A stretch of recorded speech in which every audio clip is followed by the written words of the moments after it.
like Paul Wall and Chamillion have been friends since like 3rd grade or something. You know, they're real close. They grew up together. This Paul Wall right here. We lived down the street from each other, so you know, we was in the same grades growing up. You know, we had the same classes, so we just was always generally friends. It's the Scooby-Doo that binds us, baby. While developing their style, Paul and Cam worked together in street promotion in Houston, working for Master P's No Limit Records and eventually for Michael Watt's Swisher House. They were humble, man. When I first met Paul and Cam, man, you know, they was like trying to get on and try to get some exposure and try to make it, man. We was just doing talent shows and rapping on karaoke machines. And my boy Michael Watts took us and just took it to a whole nother level with us.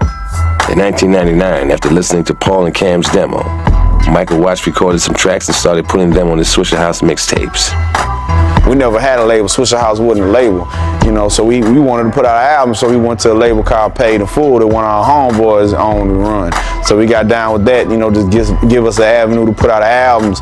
2002's Get Your Mind Correct was a smash hit, selling over 100,000 copies independently, and was nominated for the Source Magazine Award for Independent Album of the Year. Everybody was jamming Paul and Cam. The Get Your Mind Correct CD, classic. Despite the fact that they complemented each other well musically, their success began to amplify the differences between them. You know, just their personalities. You know, Paul's just a real, you know, friendly kind of guy. He's the one that's always out politicking. Me and Cam are right. Me and Paul like brothers. You know, I love Paul Wall to death.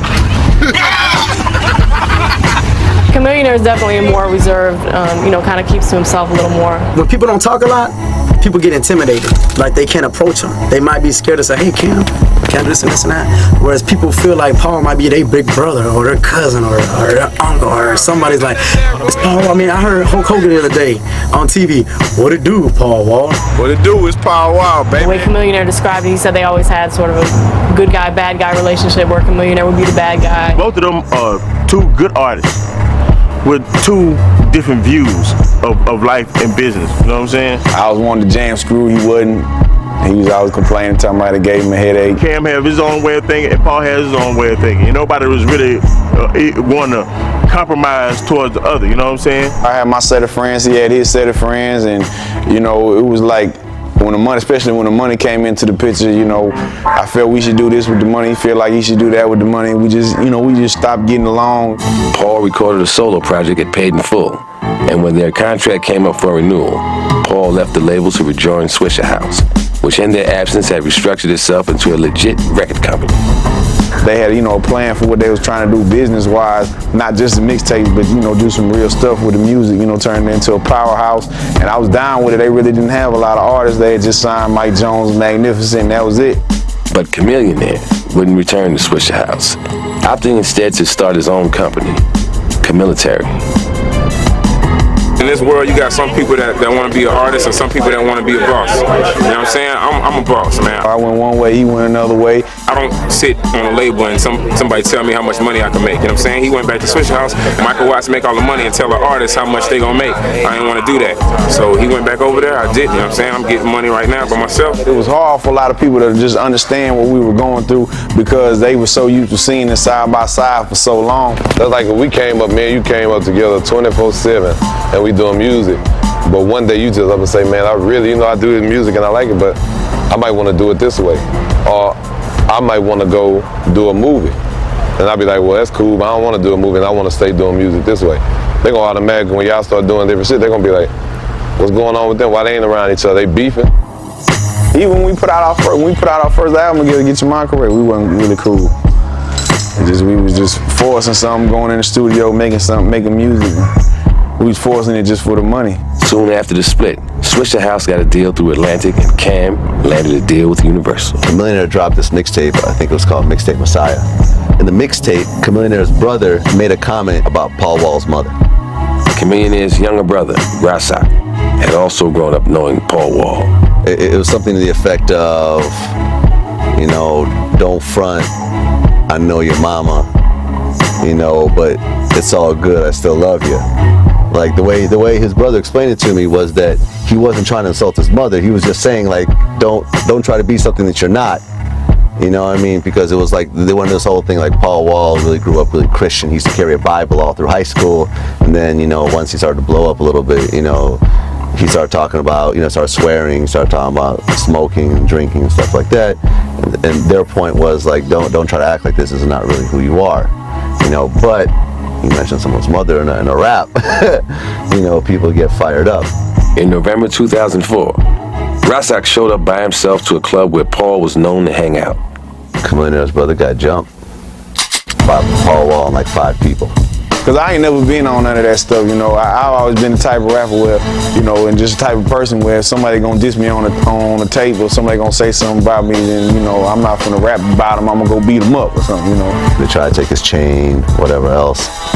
He went to his car, got his gun. Police caught him with the gun. He had a felony charge against him. He was facing 5 years. He beat the case recently. With the mixtape disses and the incident at the club, what could have been 2 former partners going separate ways was quickly becoming beef. Paul and Cam began speaking out publicly. It's a personal thing that go on between us. It's more than just, us talking on records, It's real personal. If I see them, then it's gonna be a problem, What happened was when I met with Mike Jones and Paul Wall, I asked them about the beef. They said a few things about Chamillion and this and that. Come on, Chamillion. Come on. Oh, that guy? He's still rapping? I showed the footage to Chamillion when I was in the studio with him. Them dudes got real upset and got on camera. And there's a whole bunch of personal stuff going on, but them dudes ain't real the way they handling it right now, They going out saying a lot of crazy stuff about me, but it's all good, I hold my own, I'm gonna be around. Diss records started flying back and forth. We both was getting wrapped up in the negativity of it. I'm not feeling them dudes, man. I'll just leave it at that, man. I'm not feeling nothing they're doing a lot of lying. Just beefing with each other, or, even, shooting slugs under the table or whatever. I can't say I got any good feelings about them dudes right there, It just wrapped our whole lives up into it. It just, surrounded our whole lives, where we both was just thinking negative, and it had a negative effect on both of us. These dudes are real heavy in Texas. There's big fan bases behind them. As things grew more serious, it became yet another in a series of beefs in the city. Finally, UGK artist Pimp C, recently released from prison, decided to intervene. I had been talking to people about some of these beefs from jail while I was in prison. On that old trumped up charge, I was contacting people from in there and telling them, hey man, look, it's time to sit down, man. Talk about this stuff. Pimp C recorded Knocking Doors Down for his Pimpilation album. And I just talked about a few of the things that was going on in the city. I spoke on the T.I., the Lil Flip beef. I spoke on Zero and Slim Thug, Paul Wall, Chamillion now. When he's talking about knocking doors down, he's talking about knocking down the doors of bullshit, ignorance, or whatnot. Because when you're a man, you can sit down and iron out your differences, even if you agree to disagree. When you're a man, you can sit down and put all that pride aside. Are we asking everybody to hug up and kiss and be friends? No. But whatever it is, let's not waste time talking about the same thing over and over. It's not what God gives us these 16 bars and these 3 verses for, man. Since that record came out, a whole lot of those people have come together. We just both agreed that, let's just put it to the side.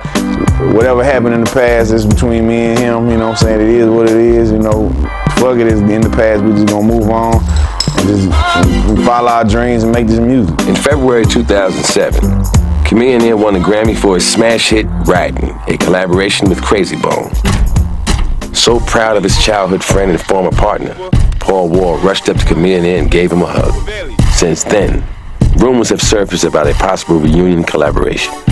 And then making all Wall music to fit with them. Share about you and you were soft and I was first for some more. That's it.